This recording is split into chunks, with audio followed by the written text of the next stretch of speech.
9 Eyes Never Shut. Chapter 4. Eyes and Names. This day was a better day. A much better day. Cree had jostled over to walk beside Lucien again, as they trudged even slower than usual. The snowy mountain pass was steep, the wind bit at their backs, and everyone was reduced to half their normal speed. This suited Lucien, who enjoyed the leisurely pace far better. Everything felt like such a rush, it was pleasant to take things a little gentler. "Look," Cree had begun. Lucien had listened at once, looking over to her through the fur of his hood.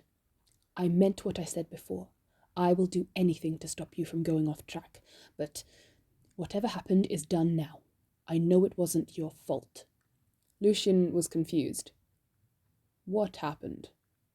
Cree was staring fixedly up ahead as she went on. "We are getting closer, and I just worry sometimes that you're still, but you're not. You're you. You are Lucien, Nonagon. You remembered me. You remembered us, so that's all that matters. You are going to bring about the impossible. You are going to change everything. I am just honored to be by your side in all of this. I am only sorry that I did not get to you sooner." "Sooner?"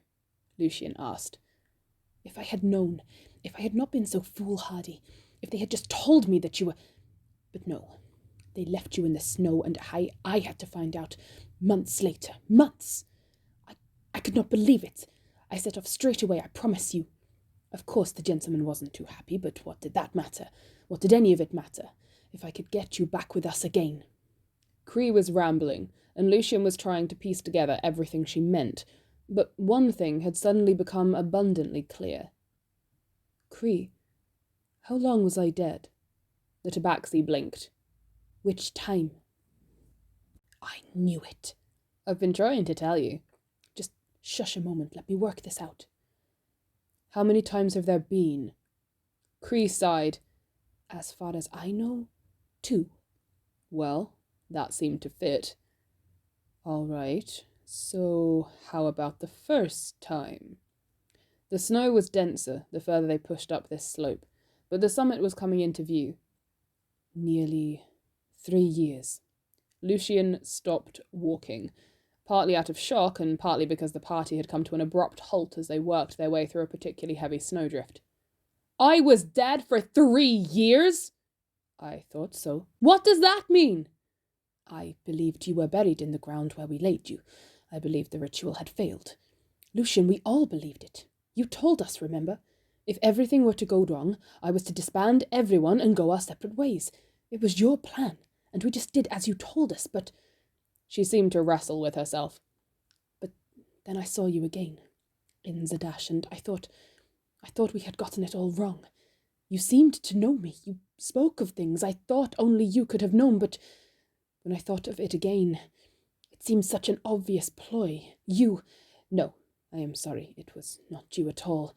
Your imposter played along but allowed me to do all of the talking. All he had to do was agree with me and ask the right questions. Oh, I was stupid." Lucien pressed a hand to her back. "You are far from stupid." The tabaxi smiled. "There is that old charm. I knew you would return." Something in the air had changed between them somewhat. Lucien pressed her a little further. "You said you found out I was dead. Was that the second time?" Cree nodded, as the group began to push forward once again through the bitter cold. "They left you by the side of that road. It was not right. It was not... You deserved... But I found you. I found you, and we brought you back, and now you are with us again. And we are going to succeed. You, the Nonagon, will triumph." She spoke with such conviction that Lucien found himself grinning.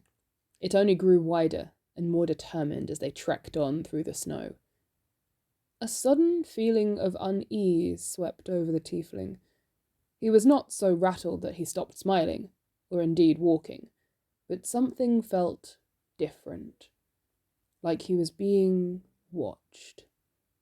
Cree was moving ahead of him now, and even through the gathering wind he could see the back of her hood.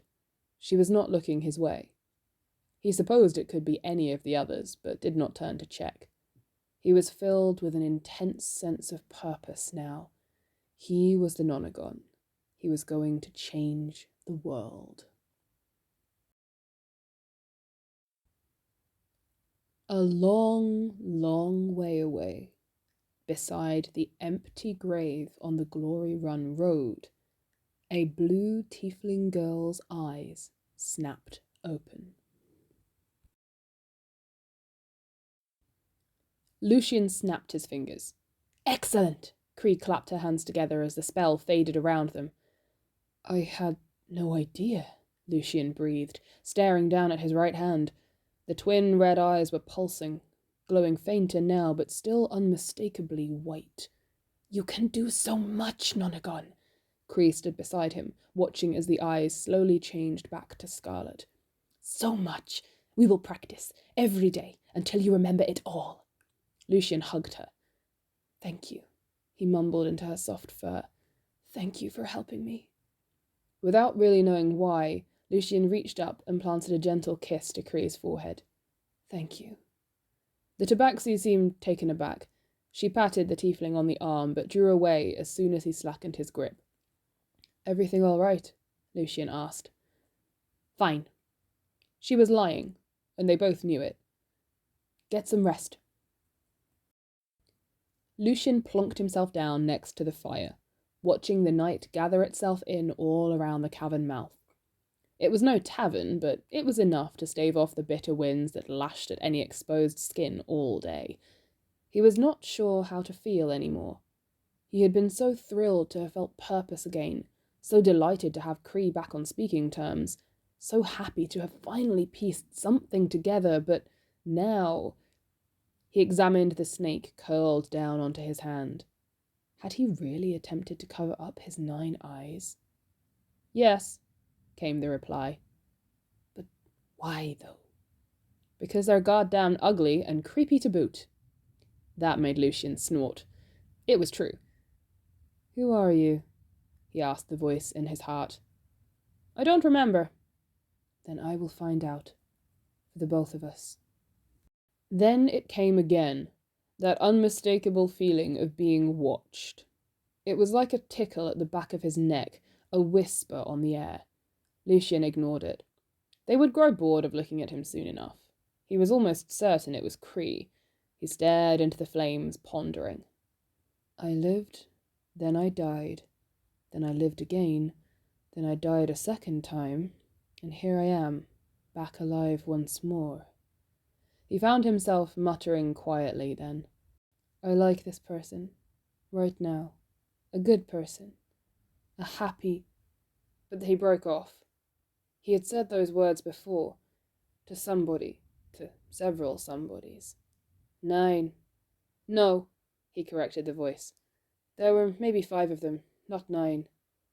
No, 9, the voice insisted. Lucien threw another log onto the fire and tossed himself down onto his makeshift bed for the night. He hoped very much that more dreams would come, more circus tents and dwarven girls braiding his hair, more soft smiles from a woman seemingly too gargantuan to be so gentle. A happy person. Lucien drifted into sleep. Yasha! Yasha, he's done it! Done what, Toya? He's so clever! Look! The giantess came striding through the sand and straw of the arena towards where the tiefling sat perched up on top of a glittery plinth with Toya. Toya! That was her name. The little dwarven girl was Toya. Yes, I remember. Lucien looked up with gleeful eyes as a mass of dark and light hair fell over his shoulder. This, then, was Yasha, the giant woman. Strong and sweet and finally with her name. Yasha, Lucien repeated. Yasha and Toya. Very impressive. Yasha was resting her chin on Lucien as she looked down at his lap. Lucien looked too, and realized with a great jolt to the heart that he was holding something deep crimson, embroidered with moons, suns, and other sigils. My coat! We finished it! Toya was squealing beside him. He's gotten ever so good. Look, This was the last one and he did it all by himself. She was pointing at a large moon on the back of the coat. It would sit high, just beneath the shoulder blades. The embroidery was not perfect. There were stray threads here and there, and one was definitely halfway thinner than the other, but the tiefling did not care. He had done it. He had made something. Try it on! Try it on! Toya had jumped to her feet, taking the needle from Lucien's hands and waving the bottom of the coat in the air. Yasha stepped back from the tall cylinder they were sat on and offered Lucien a hand to get down. He took it, and soon was standing in a circle of light filling the arena. Go on! Toya egged him on. Lucien swung the coat around his shoulders, slipping his arms through the holes. It fitted him like a glove. He spun on the spot, admiring every angle, delighted that he could see it now without the dirt and snow masking most of it from his view. Most of the symbols were related to various deities. He recognized the majority but couldn't put names to most anymore. There were flowers and patterns with a marvelous jumble of just things. It was quite mad and quite perfect. That is quite an outfit you've got there, Yasha said. She was smirking, but it was not unkind. Lucien beamed. Thank you, he stuttered. Toya screamed and whooped. He said thank you! He said thank you! Yasha, for her part, looked stunned. You are very welcome, she told him. What's all this? Gustave had pushed his way through the tent flaps to join the merry scene. He said thank you! Toya cried again. He's talking, and we finished his coat, look! She turned eager, hopeful eyes up to the tiefling. Can you say it again? Thank you! Lucien couldn't help but smile fondly down at her as he repeated, Thank you? It felt not too dissimilar to when he had awoken with Cree 2 months ago. His throat so dry and unused, his voice failing him at every opportunity. No wonder this version of himself had taken so long to speak. The lanky man, who Lucien noticed now he got a proper look, must only be half elven, was nodding his head as he came towards them. Very impressive. He looked around at Lucien, eyeing the new coat. Give me a twirl, then. Lucien obliged with great gusto, even finishing with a low, sweeping bow. We'll make a performer out of you yet, Gustave chuckled. And here, I've got you something. He took Lucien's hand and pressed a scroll of parchment into it. Welcome to the family. What is it? What is it? What is it? Toya was excited all over again. She wobbled on her tiptoes, trying to see as Lucien unfurled the paper and read, Documentation for Mr. Mollymauk Tealeaf, promoter on behalf of Fletchling and Moondrop Travelling Carnival of Curiosities. You gave him a name. Yasha had read the page too, and now looked to Gustave, who grinned. I thought that MT might have been something of significance, or MT, you see? Perhaps it's nothing at all, but on the off chance he was trying to tell us something, I took a shot in the dark. Toya was more concerned with tugging on Lucien's elbow. Mollymauk! Can you say that? It's your name! Can you say MT? Can you?